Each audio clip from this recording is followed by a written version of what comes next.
নমস্কাৰ প্ৰিয় দৰ্শকসকল astro Shankar YouTube channel আৰু ফেচবুক পেজৰ মাজত সকলোকে পুনৰবাৰ নতুন এটা ভিডিঅ'লৈ আন্তৰিক স্বাগতম জনাইছোঁ।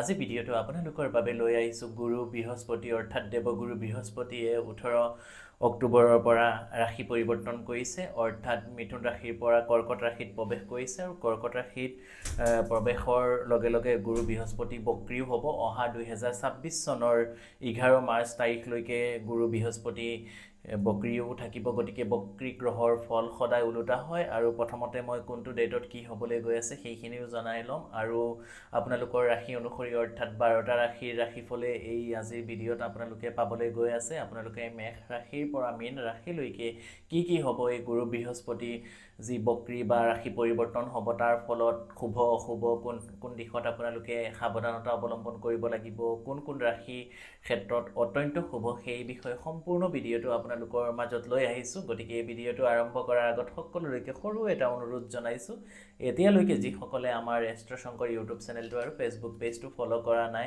অনুগ্ৰহ কৰি আপোনালোকে এষ্ট্ৰ শংকৰ ইউটিউব চেনেলটো ছাবস্ক্ৰাইব কৰি কাষতে থকা বেল আইকন নটিফিকেশ্যনটো দবাবলৈ আপোনালোকে একেবাৰে নেপাহৰিব আৰু যিসকলে এতিয়ালৈকে আমাৰ ফেচবুক পেজ, হোৱাটছআপ, ইনষ্টাগ্ৰাম ইত্যাদি ফ'ল' কৰা নাই ভিডিঅ'ৰ ডিছক্ৰিপশ্যনত ডিটেইলছ আছে, আপোনালোকে গৈ পেলাই ফ'ল' কৰি দিব।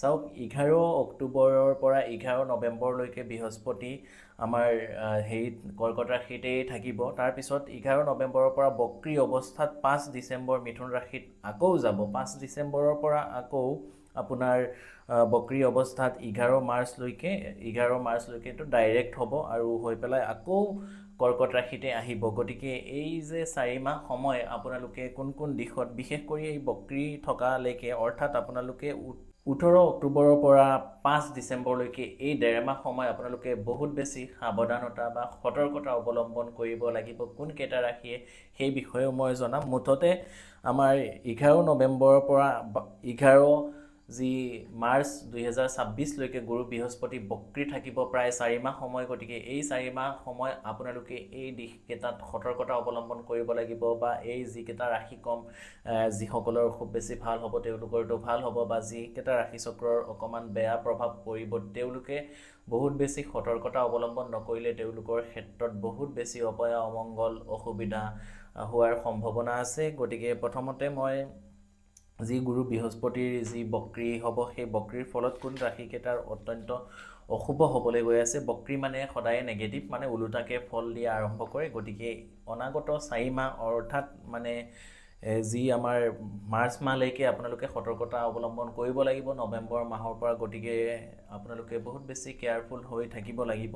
প্ৰথমতে ৰাশি চক্ৰৰ গোটেই ৰাশিকেইটা কম, কিন্তু অকণমান অগা পিছা হৈ যাব পাৰে, সেইটো কোনো অসুবিধা নহয়। প্ৰথমত বৃহস্পতি গ্ৰহৰ পৰা আমি কি বিচাৰ কৰোঁ? বৃহস্পতি গ্ৰহৰ পৰা আমি আমাৰ জীৱনৰ আৰ্থিক উন্নতি, টকা পইচা, গুৰুস্থানীয় যিসমূহ মানে জব, বিজনেছ, আৰ্থিক মানে কেৱল মাত্ৰ এটা গ্ৰহই আপোনাক জীৱনত দিব পাৰে আৰ্থিক উন্নতি, সেইটো হৈছে দেৱগুৰু বৃহস্পতি। বা দেৱগুৰু বৃহস্পতি যদি খুব বেছি বেয়া হৈ থাকে তেতিয়াহ'লে আমাৰ জীৱনত দুখ, কষ্ট, দৰিদ্ৰতা, আইনী সমস্যা, বিভিন্ন ধৰণৰ সমস্যা হয়। গতিকে প্ৰথমতে এই ৰাশি চক্ৰৰ মানে মুঠতে 3-4টা ৰাশিৰ অকণমান বেয়া হৈ আছে। সেই বেয়াকেইটা আপোনালোকক জনাম।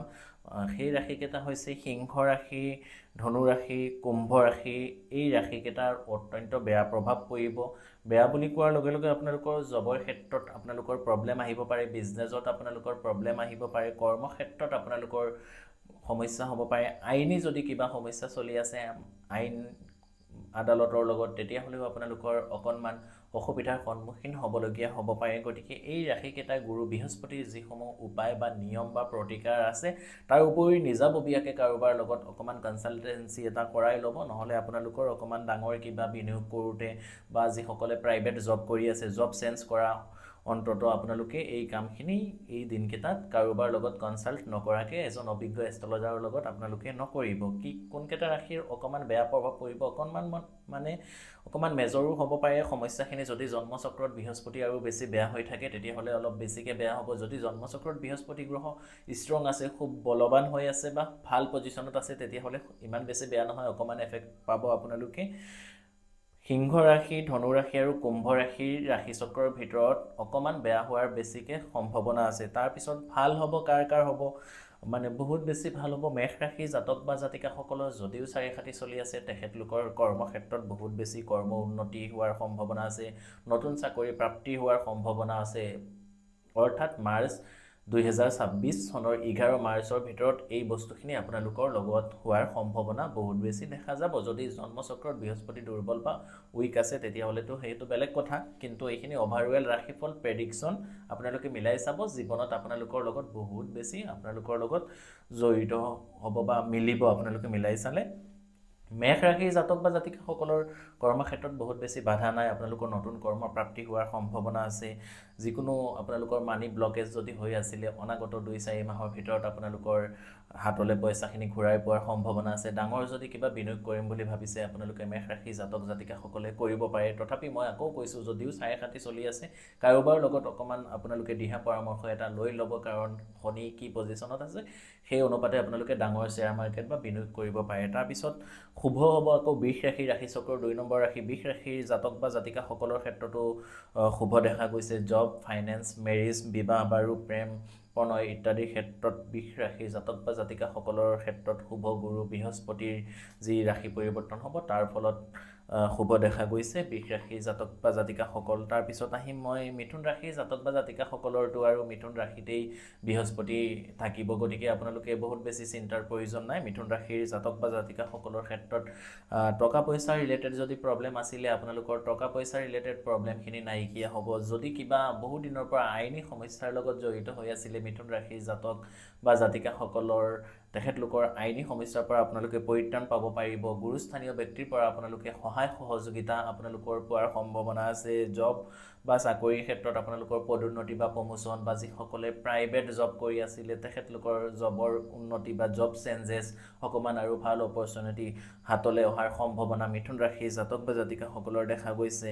তাৰপিছত কৰ্কট ৰাশি। কৰ্কট ৰাশিত আকৌ বৃহস্পতি আহিব। প্ৰথমত বৃহস্পতিৰ নিয়মটোৱে হৈছে এটা ৰাশিৰ পৰা এটা ৰাশিত বক্ৰী হৈ আহে, আকৌ সেইটো ৰাশিত আকৌ দেৱগুৰু বৃহস্পতি সেই ৰাশিত প্ৰৱেশ কৰে। গতিকে কৰ্কট ৰাশিত নিজে বৃহস্পতি বহিব। গতিকে কৰ্কট ৰাশিৰ জাতক বা জাতিকাসকলে যোৱা কিছুদিন ধৰি যিখিনি সমস্যাৰ সন্মুখীন হ'বলগীয়া হৈছিলে, কৰ্কট ৰাশিৰ জাতক বা জাতিকাসকলে তেওঁলোকে সেই সমস্যাৰ পৰা বহুতখিনি পৰিত্ৰাণ পাব পাৰিব। দেৱগুৰু বৃহস্পতি তেখেতলোকৰ নিজৰ ৰাশিতে বহি থাকিব। চন্দ্ৰ আৰু বৃহস্পতি, কৰ্কট ৰাশিৰ অধিপতি গ্ৰহ চন্দ্ৰ আৰু বৃহস্পতি। চন্দ্ৰ আৰু বৃহস্পতি জ্যোতিষশাস্ত্ৰ ভাষাত গজকেশৰী যোগ বুলিও কোৱা হয়। চন্দ্ৰ আৰু বৃহস্পতি যদি একেলগে থাকে সেইটো খুব ভাল কম্বিনেশ্যন বুলি মনা হয়। গতিকে যদি কৰ্কট ৰাশিৰ জাতক বা জাতিকাসকলে তেখেতলোকে ডাঙৰ কিবা শ্বেয়াৰ মাৰ্কেট, বিনিয়োগ, ঘৰ বাৰী বা তেনেকৈ প্ৰপাৰ্টি কিবা ইত্যাদি ক্ৰয় কৰিম বুলি ভাবিছে, আপোনালোকে নৱেম্বৰ মাহৰ পৰা মাৰ্চ মাহৰ ভিতৰত আপোনালোকে কৰিব পাৰে। তাত কোনো সন্দেহ নাই, আপোনালোকৰ নিশ্চয়কৈ লাভান্বিত হ'ব, কাৰণ কৰ্কট ৰাশিৰ জাতক বা জাতিকাসকলৰ বহুত বেছি উন্নতিৰ যুগ দেখা গৈছে। বিদেশত কৰ্ম প্ৰাপ্তি হোৱাৰ সম্ভাৱনা দেখা গৈছে।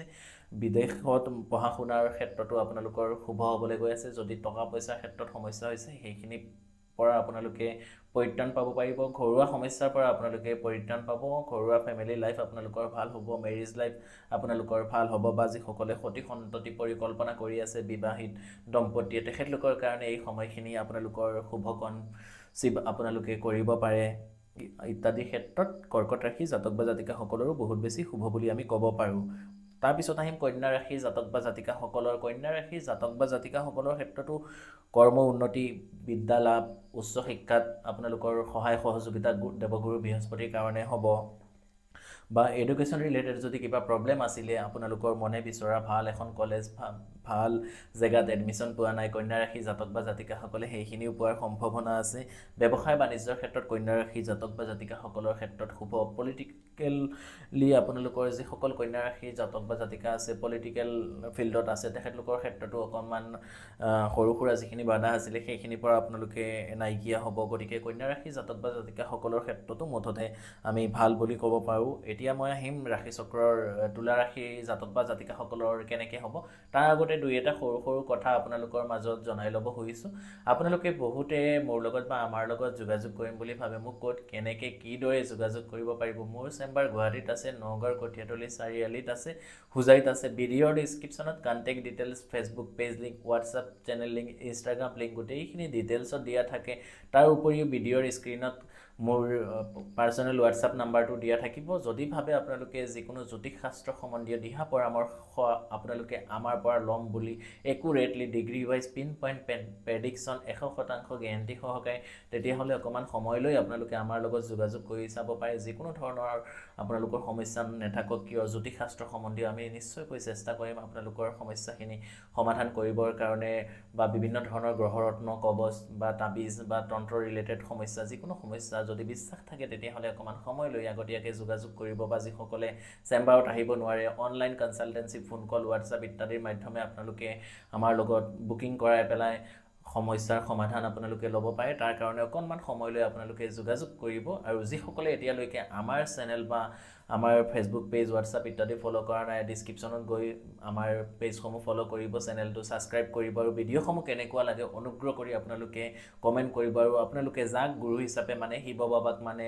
কৃষ্ণক মানে বিষ্ণুক মানে তেখেতলোকৰ আপোনালোকে যিজন ভগৱানক আপোনালোকে গুৰু বুলি মানে তেখেতৰ নামসমূহ আপোনালোকে অনুগ্ৰহ কৰি কমেণ্ট বক্সৰ মাধ্যমে আপোনালোকে কমেণ্ট কৰিব বা ওম নম ভগৱতে বাসুদেৱায় আপোনালোকে বা জয় শ্ৰীকৃষ্ণ ইত্যাদি আপোনালোকে কমেণ্ট বক্সত কমেণ্ট কৰিব বা আপোনাক আপুনি যোনজন দেৱতাক খুব বেছি মানে তেখেতৰ নাম কমেণ্ট বক্সত আমাক জনাব তাৰপিছত আহিম আমি তুলা ৰাশি জাতক ব্যক্তিসকলৰ কাৰণে তুলা ৰাশি জাতক জাতিকাসকলৰ কাৰণে প্ৰথমতে এই বৃহস্পতিৰ যি ৰাশি পৰিৱৰ্তন বা ট্ৰেনজিট বা বক্ৰী হ'ব তাৰ ফলত তুলা ৰাশি জাতক বা জাতিকাসকল ৰাশি চক্ৰৰ ৰাশিৰ 12টা ৰাশিৰ ভিতৰত আটাইতকৈ লাভান্বিত হ'বলৈ গৈ আছে কাৰণ তেখেতলোকৰ বহু দিনৰ দীৰ্ঘ দিনৰ মনৰ আশাখিনি পূৰণ হ'বলৈ গৈ আছে চাকৰি ক্ষেত্ৰত আপোনালোকৰ শুভ হ'বলৈ গৈ আছে আপোনালোকৰ বিদ্যা ক্ষেত্ৰত শুভ বিদেশ ভ্ৰমণৰ ক্ষেত্ৰত শুভ পাৰিবাৰিক বা আপোনালোকৰ ফেমিলি লাইফতো বহুত বেছি শুভ বা আপোনালোকৰ উন্নতি দেখা গৈছে টকা পইচা ক্ষেত্ৰত আপোনালোকৰ সমস্যা সমাধান হোৱাৰ সম্ভাৱনা আছে মুঠতে ৰাশি চক্ৰৰ ভিতৰত আটাইতকৈ লাভান্বিত হ'ব তুলা ৰাশি জাতক বা জাতিকাসকল মই পুনৰবাৰ কৈছোঁ যে যদিহে বৃহস্পতি আপোনাৰ ভাল হৈ আছে আৰু ভাল হ'ব যদি দুৰ্বল হৈ আছে তেতিয়াহ'লেতো অকণমান প্ৰব্লেম পাবই গতিকে বৃহস্পতিৰ প্ৰব্লেম যিসকলে পাই আছে তেখেতলোকে গুৰু বৃহস্পতিৰ প্ৰতিকাৰখিনিও দিম তাৰপিছত আহিম তুলা ৰাশিৰ পিছত আহিম বৃশ্চিক ৰাশিৰ জাতক বা জাতিকাসকলৰো বহুত বেছি শুভ বুলি আমি ক'ব পাৰোঁ কাৰণ অকণমান মানে বৃহস্পতি যাব গতিকে আপোনালোকে অকণমান সাৱধানতা অৱলম্বন কৰিব লাগিব শত্ৰু সমস্যা শত্ৰু ভয় আইনী সমস্যা বৃশ্চিক ৰাশিৰ জাতক বা জাতিকাসকলৰ সৰু সুৰা সেইখিনি হোৱাৰ সম্ভাৱনা আছে গতিকে বাকী দিশত আপোনালোকে চিন্তা কৰাৰ প্ৰয়োজন নাই খালি অকণমান নিজৰ প্ৰতি আপোনালোকে যত্ন ল'ব হেল্থৰ প্ৰতি অকণমান যত্ন লোৱাৰ প্ৰয়োজন আছে বা যিকোনো মানে মানুহক বিশ্বাস কৰোঁতে অকণমান ভাবি চিন্তি আপোনালোকে ভালকৈ ডিচিশ্যনটো ল'ব অহা 4-5 মাহ সময় গতিকে আপোনালোকে বৃশ্চিক ৰাশি জাতক বা জাতিকাসকলৰো বাকী দিশত ঠিকে আছে কেৱল মাত্ৰ আইনী সমস্যা বা কিবা সৰু সুৰা আপোনালোকে শত্ৰুৰ সমস্যা সেইখিনিৰ পৰা আপোনালোকে নিজকে বচাই ৰাখিবৰ কাৰণে চেষ্টা কৰিব বা দূৰ ভ্ৰমণ কৰোঁতে দুচকীয়া চাৰিচকীয়া বাহনসমূহ চলাওঁতে গুৰু নাম গুৰু মন্ত্ৰ জপ ইত্যাদি পূজা পাঠ কৰি অকণমান ওলাই যাব তেতিয়াহ'লে আপোনালোকৰ ক্ষেত্ৰত অসুবিধা নাই এতিয়া মই আহিম মকৰ ৰাশি জাতক বা জাতিকাসকলৰ ধনু ৰাশিটো অকণমান প্ৰব্লেম পাব সেইখিনিতো কৈয়ে দিলোঁ সিংহ ৰাশিৰো প্ৰব্লেম আছে সেইখিনিও ক'লোঁ কুম্ভ ৰাশিৰো অকণমান প্ৰব্লেম আছে সেইখিনিও ক'লোঁ গতিকে এতিয়া ভালখিনি কৈ আছোঁ প্ৰথমতে মই যিখিনি অসুবিধা অপায় অমংগল সেইখিনি কৈ দিলোঁ এতিয়া মই আহিম মকৰ ৰাশিৰ 7th হাউচত বৃহস্পতি যাব সপ্তম দৃষ্টি গুৰু বৃহস্পতিৰ সপ্তম দৃষ্টিৰ কাৰণে মকৰ ৰাশিৰ জাতক বা জাতিকাসকলৰ অহা মানে 4 মাহ অৰ্থাৎ মাৰ্চ মাহলৈকে আপোনালোকৰ বিবাহ বাৰুৰ ক্ষেত্ৰত শুভ প্ৰেম প্ৰীতিৰ ক্ষেত্ৰত শুভ আহিব নতুন কৰ্মপ্ৰাপ্তি হোৱাৰ সম্ভাৱনা আছে ফেমিলি লাইফত আপোনালোকৰ শুভ নতুন জীৱনত নতুন আলহী অহাৰ আপোনালোকৰ দেখা গৈছে মকৰ ৰাশি জাতক বা জাতিকাসকলৰ নতুন প্ৰেম প্ৰীতি ইত্যাদি আহিব বা মকৰ ৰাশি জাতক বা জাতিকাসকলৰ সা সম্পত্তি বা যিকোনো প্ৰপাৰ্টি ৰিলেটেড যিকোনো নতুন ইলেক্ট্ৰনিক্স দ্ৰব্য বা সামগ্ৰী আপোনালোকৰ জীৱনত অহাৰ সম্ভাৱনা বহুত বেছি দেখা গৈছে মকৰ ৰাশিৰ জাতক বা জাতিকাসকলৰ গতিকে মকৰ ৰাশিৰো বৃহস্পতিৰ ৰাশি পৰিৱৰ্তন বা ৰাশি ট্ৰেনজিটৰ ফলত আপোনালোকে শুভ ফলখিনি পাবলৈ গৈ আছে বৃহস্পতিৰ গতিকে এতিয়া মই আহিম কুম্ভ ৰাশিৰটো ক'লোৱে কুম্ভ ৰাশি জাতক বা জাতিকাসকলৰ অকণমান দুখ কষ্ট আপোনালোকৰ দৰিদ্ৰতা ইত্যাদি পোৱাৰ সম্ভাৱনা দেখা যাব কাৰণ কুম্ভ ৰাশিৰ 6th হাউচত বৃহস্পতি বহিব গতিকে আপোনালোকে অকণমান যিখিনি বৃহস্পতিৰ প্ৰতিকাৰ হ'ব সেইখিনি আপোনালোকে কৰিবৰ কাৰণে চেষ্টা কৰিব তাৰপিছত মই আহিম আমাৰ যি ৰাশি চক্ৰৰ একেবাৰে শেষৰ ৰাশি আহিব আমাৰ মীন ৰাশিৰ ক্ষেত্ৰতো আৰু ক'বলগীয়া নাই মীন ৰাশিৰ ক্ষেত্ৰত নিজেই গুৰু বৃহস্পতি মীন ৰাশিৰ অধিপতি গতিকে এই ৰাশি চক্ৰৰ মানে ৰাশি পৰিৱৰ্তনৰ ফলত মীন ৰাশিৰ জাতক বা জাতিকাসকলৰ বহুত বেছি যে বেয়া হ'ব তেনেকুৱা কথা নহয় গতিকে মীন ৰাশিৰ জাতক বা জাতিকাসকলে বৃহস্পতি ৰাশি পৰিৱৰ্তন বা বক্ৰী বা ট্ৰেঞ্জিটৰ ফলত আপোনালোকে শুভ ফল পাব। আৰু মীন ৰাশি যদিও 4-5 চলি আছে, কাৰোবাৰ লগত অকণমান আপোনালোকে দেখুৱাই ল'ব, নহ'লে অকণমান হৈ নোহোৱা হৈ যাব। আপোনালোকৰ যিকোনো শুভ কামৰ ক্ষেত্ৰত অকণমান বাধা আহিব, যদিও এই 3-4 মাহ সময় আপোনালোকে বৃহস্পতিৰ কাৰণে বহুত বেছি দেৱগুৰু বৃহস্পতিৰ আশীৰ্বাদখিনি আপোনালোকে পাবলৈ সক্ষম হ'ব। গতিকে এইখিনি আছিল সংক্ষেপে আপোনালোকৰ মাজত দিলোঁ। এইকেইদিন ক্ৰমান্বয়ে গ্ৰহৰ বহুতকেইটা পৰিৱৰ্তন হৈ আছে, মংগলো পৰিৱৰ্তন হ'ব। গতিকে মংগলেও ৰাশি পৰিৱৰ্তন কৰিব, তাৰ ওপৰতো ভিডিঅ' আহিব। তাৰ কাৰণে আপোনালোকে এষ্ট্ৰ শংকৰ ইউটিউব চেনেলটো আপোনালোকে ছাবস্ক্ৰাইব কৰিব লাগিব, লাইক কমেণ্ট শ্বেয়াৰ ইত্যাদি কৰিব লাগিব। আৰু আপোনালোকৰ সমস্যাসমূহ আমাক কমেণ্ট বক্সৰ মাধ্যমে জনাবলৈ একেবাৰে নাপাহৰিব। আৰু যিসকলে আমাৰ লগত যোগাযোগ কৰিম বুলি ভাবে, আপোনালোকে ভিডিঅ'ৰ ডিছক্ৰিপশ্যনত বা চেনেলৰ ডিছক্ৰিপশ্যনত গোটেই ডিটেইলছখিনি দিয়া থাকে, আপোনালোকে যোগাযোগ কৰিব পাৰিব। অকণমান সময় লৈ যোগাযোগ কৰিব। আৰু এতিয়ালৈকে আমাৰ হোৱাটছআপ চেনেলটো যিসকলে ফ'ল' কৰা নাই, অনুগ্ৰহ কৰি আপোনালোকে ফ'ল' কৰিব, ভিডিঅ'ৰ ডিছক্ৰিপশ্যনত দিয়া আছে। আৰু শেষৰবাৰ সকলোলৈকে বহুত বহুত ধন্যবাদ। আৰু আপোনালোকে অনুগ্ৰহ কৰি কমেণ্ট বক্সত জনাব আপোনালোকে ভিডিঅ'টো কেনেকুৱা পাইছে বা কি ভিডিঅ' আমাৰ পৰা আপোনালোকে আশা কৰে। শেষৰবাৰ সকলোলৈকে হৰ হৰ মহাদেৱ, জয় মা কালী, জয় মা কামাখ্যা, জয় শ্ৰীৰাম, ধন্যবাদ।